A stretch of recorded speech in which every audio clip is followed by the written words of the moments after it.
Asal mula nama kota Gresik yang penuh misteri. Gresik adalah salah satu kabupaten yang berada di Jawa Timur.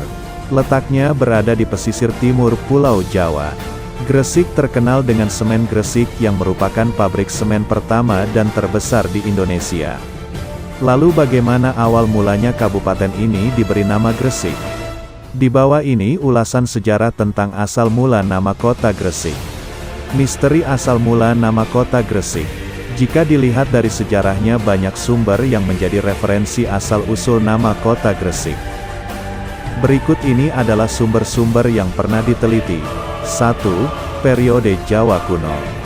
Pada masa Jawa kuno ada dua sumber tertulis yang bisa dijadikan referensi asal mula nama kota Gresik yaitu Babad Hing Gresik dan Prasasti Karangbogem.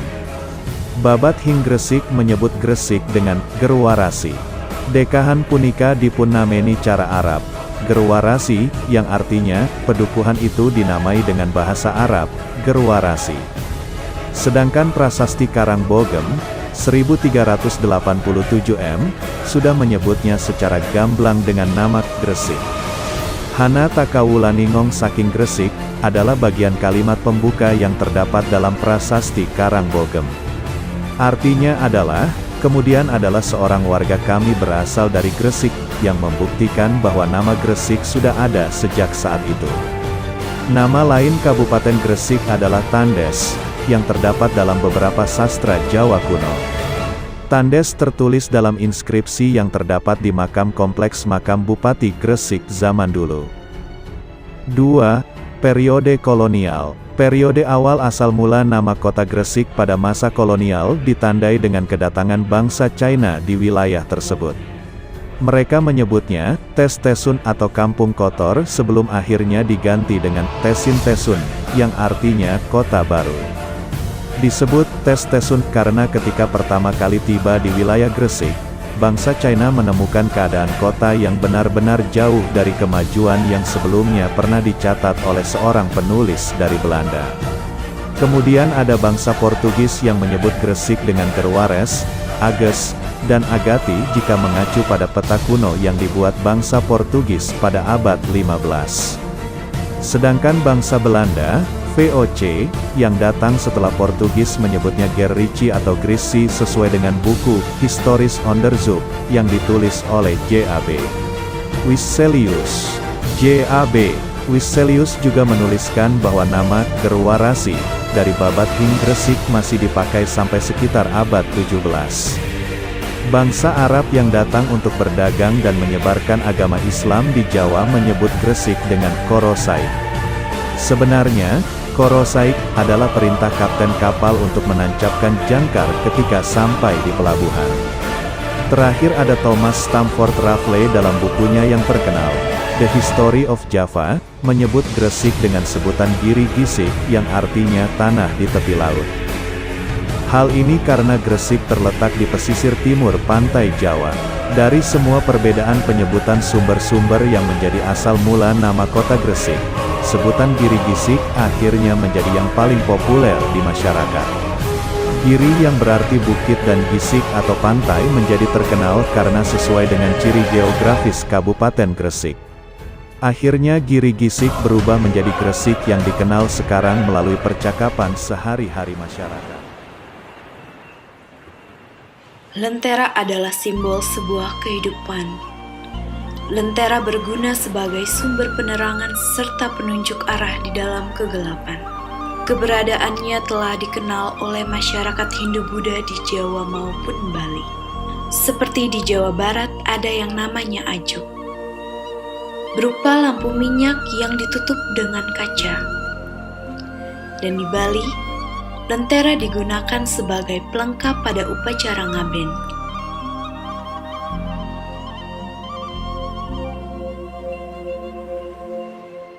Di sebuah kota pesisir di ujung timur Pulau Jawa, Gresik adalah kota yang menjadi pusat perkembangan Islam di tanah ini. Penduduknya kebanyakan bermata pencaharian sebagai nelayan atau pengrajin. Di kota ini juga dikenal sebuah lentera berbentuk segi empat yang kerangkanya terbuat dari bambu dan diselimuti oleh kertas. Mereka menyebutnya damar kurung. Uniknya, tiap sisi lentera ini dihiasi lukisan yang menggambarkan keseharian. Damar kurung merupakan peninggalan leluhur yang tradisinya sudah menjadi turun-temurun di kalangan masyarakat Gresik. Seperti pada keluarga Sadiman dan Martija, mereka tinggal di sebuah desa yang bernama Desa Lumpur. Bersama keempat putrinya, Mas Riyatun, Mas Sehi, Mas Munindri, dan Mas Mundari. Sadiman adalah seorang dalang, namun ia juga adalah seorang pengrajin.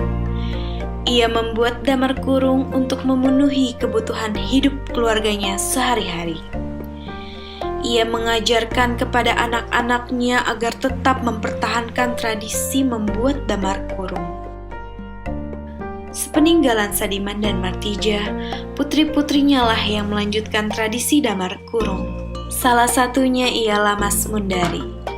Mas Mundari mulai membuat damar kurung pada umur 40 tahun. Ia belajar melukis damar kurung dengan cara mengamati ayah dan kakaknya. Ia merekam situasi yang terjadi di sekitar, lalu melukisnya pada damar kurung sesuai dengan imajinasinya. Lukisan yang ia buat menggambarkan kemeriahan, kesenangan, serta kebahagiaan. Ketika bulan suci Ramadan tiba, Mas Mundari mulai menjual damar kurung buatannya. Awalnya damar kurung dijual di makam-makam kota Gresik. Damar kurung diletakkan di makam. Selama makam tersebut dibersihkan menjelang puasa, sinar dari damar kurung tidak boleh mati dari saat itu hingga Lailatul Qadar, sampai Lebaran. Dengan cara setelah makam selesai dibersihkan dan didoakan, menjelang senja hari damar kurung dibawa pulang untuk dipasang di teras rumah. Masyarakat setempat berkeyakinan bahwa diperlukan sinar untuk menerangi jalan arwah di dalam kubur selama bulan Ramadan. Damar kurung juga berperan sebagai penerangan menjelang azan maghrib. Ketika matahari mulai terbenam dan langit menjadi gelap, anak-anak kemudian menjadikan damar kurung sebagai sarana bermain sambil menanti datangnya waktu sholat tarawih. Gambar-gambar yang ada pada damar kurung saat itu berkisah tentang kegiatan keagamaan. Hal ini bermaksud untuk mengajarkan nilai-nilai agama Islam kepada anak-anak. Selain itu, Mas Mundari juga menggambarkan imajinasinya pada sisi damar kurung. Ia sering menggambarkan sosok putri duyung yang datang dari pantai, dan wanita bersayap yang ia sebut Nyonya Muluk. Lukisan damar kurung Mas Mundari dianggap unik. Selain gayanya, lukisan ini juga mencerminkan budaya masyarakat Gresik sehari-hari. Lukisannya merupakan media yang menyimpan banyak sejarah budaya serta tradisi masyarakat Gresik. Ini membuat tradisi tersebut akan dapat disampaikan ke generasi berikutnya. Di usia yang sudah lanjut, Mas Mundari sebagai pelukis yang orisinal dikenal oleh masyarakat Gresik karena damar kurung dan lukisan yang ada di sisinya. Lukisannya memiliki nilai yang sangat berharga dan dijadikan sebagai karya seni lukis pada kanvas dan diberi bingkai. Seperti pesan ayahnya kepada Mas Mundari, ia menurunkan tradisi damar kurung kepada anak sematawayangnya, Rohayah. Ia berpesan agar damar kurung tetap dilanjutkan walau ia sudah tidak ada. Hal ini ia lakukan agar budaya dan tradisi masyarakat Gresik tetap berakar dari generasi ke generasi.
the devil inside me.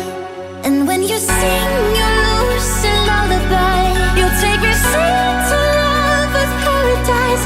When you get close, oh baby, you bring out the devil inside me. Bring out the devil inside me.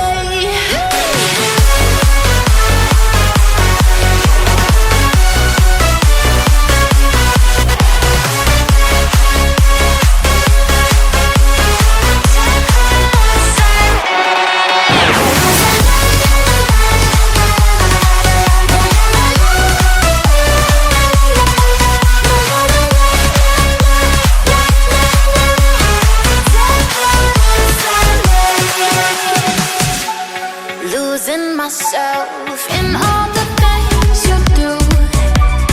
Visions that we could rule the world. The valleys to the mountaintops. Oh, heaven or hell, it's all the same to you. But promise me this will never die. Holding on for life, you got me losing all of my innocence. With every look, my eyes so vacant. A Holy Ghost, oh baby, you bring out the devil inside me. And when you sing your lucid lullaby, you'll take me straight to love with paradise. When you get close, oh baby, you bring out the devil inside me.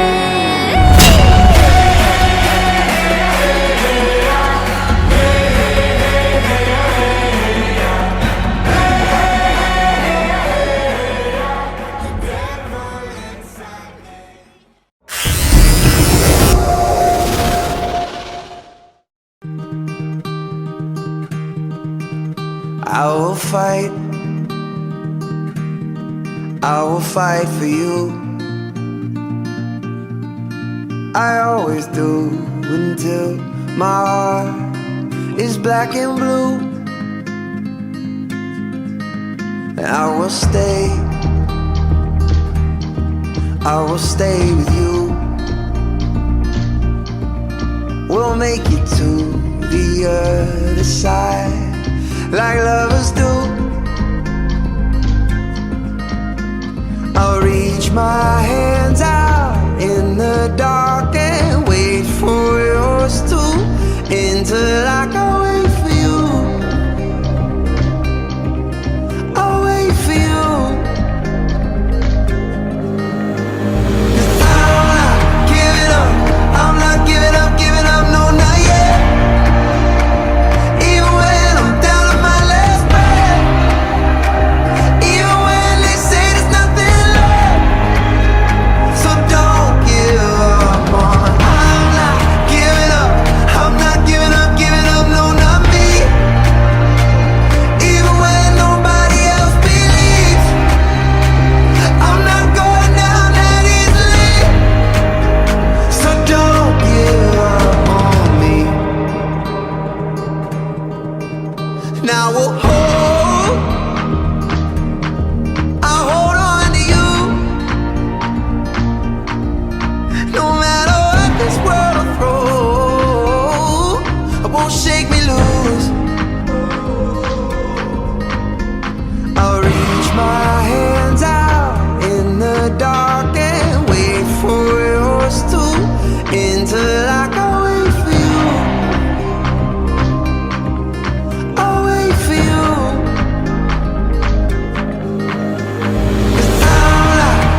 I always do until my heart is black and blue.